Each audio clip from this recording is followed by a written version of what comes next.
Hello, my friends, and welcome back. I know that military and the law enforcement departments they have to be very, very careful and pay attention to the details. So they have to make sure that whenever they investigate something or when they send a platoon of fighters at a certain location, a certain number or coordinate might screw up the whole operation.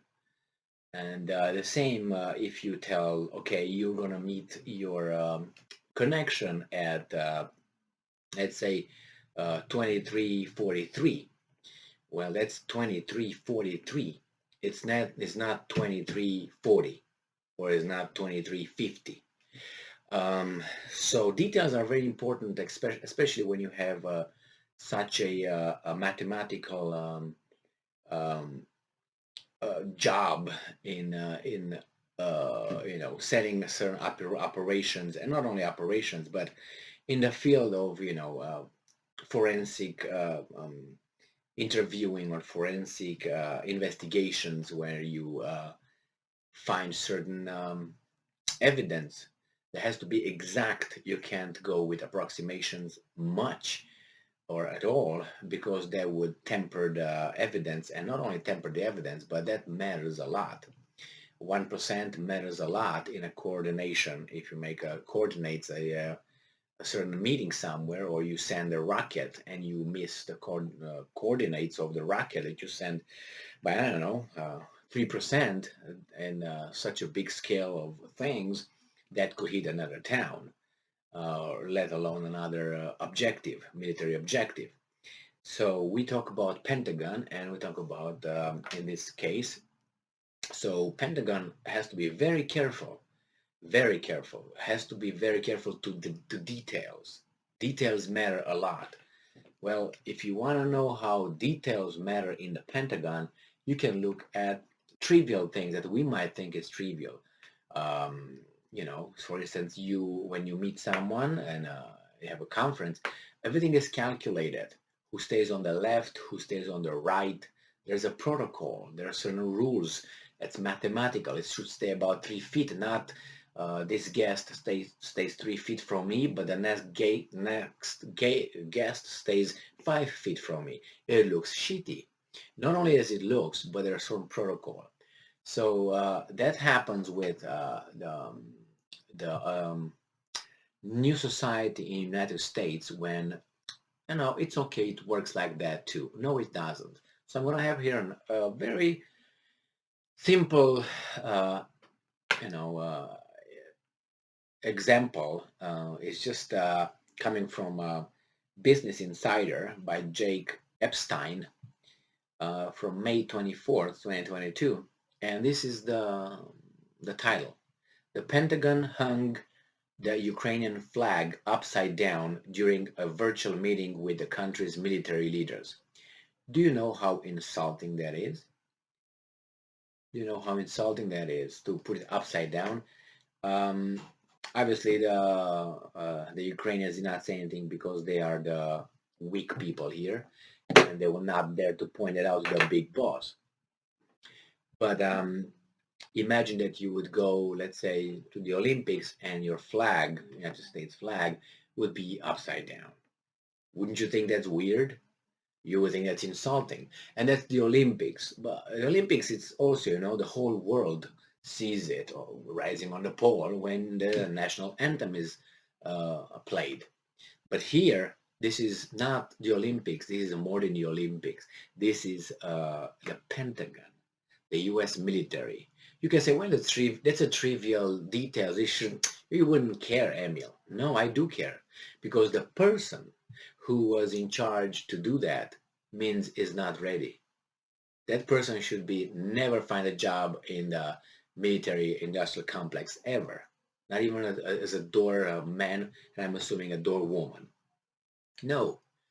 I will give you another example, and that would be, if that's true, this is what I heard from my information that I had. You remember Snowden, correct? the guy who leaked some information, blah, blah, blah, classified information, and he went to, eventually he ended up in Hong Kong, and then in Hong Kong he met Glenn Greenwald, the very good, I don't know how to put him, he's a lawyer, but he works in the mass media, so he's a very intelligent guy. He lives in Brazil right now because of his, I think, he's sick of the free world that he used to live in. So nevertheless, he gives Greenwald this information on another guy. They meet and so on. I don't know if you know the whole story, but nevertheless, this Snowden tries to fly from I don't know exactly what where he was going, but he bought a ticket for a plane to fly from Hong Kong to via Moscow, Russia, to somewhere else.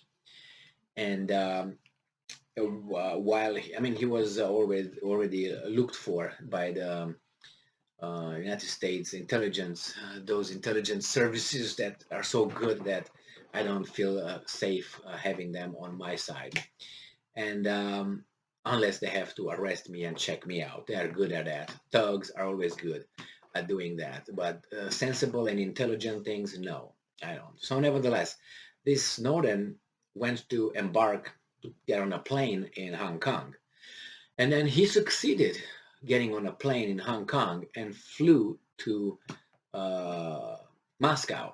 And Moscow, while he was flying, his passport was revoked by the intelligence smart people from CIA and whomever was involved, some very intelligent people. So when he landed in Moscow, he couldn't go anywhere else, so he left. He was strained over there, whatever. What I want to say is when he got into the airplane, so he went to check in at the airport in Hong Kong, he showed his passport. Now the person over there got his passport, look at it, and let him go, let him board the plane. And the American says, why did you guys let him go when we sent a formal request from the Secretary of State that this individual should be stopped, should not be allowed to board a plane, should not be allowed, and you guys agreed. And this was the response from the Hong Kong, Chinese, whatever, authorities. Well, the middle name was spelled wrong, so we didn't know if that was the person. So that means some person, very intelligent person, when they submitted the paperwork, the request to stop Snowden fly out of Hong Kong, they wrote I think his middle name was Michael or something. They wrote Michael in a wrong way.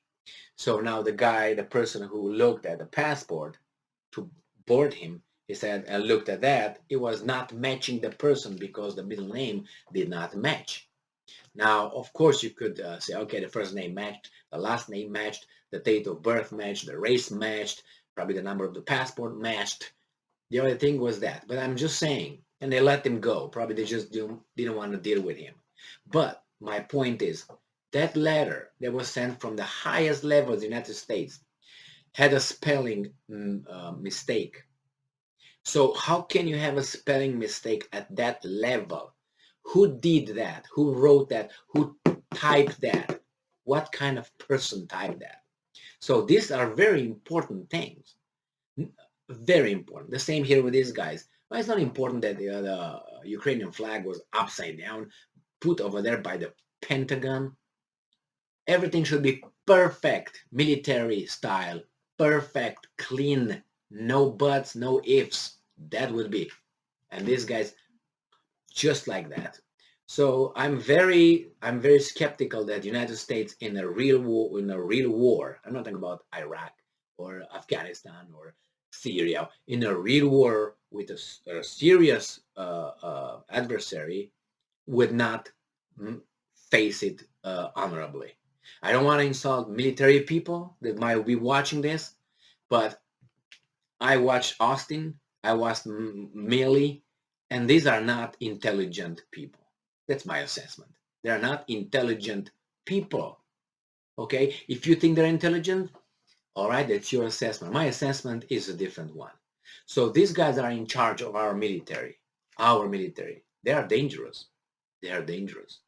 So next time, it's not that hard to look at the uh, Google and see Ukraine and the flag. All right, it's not that hard.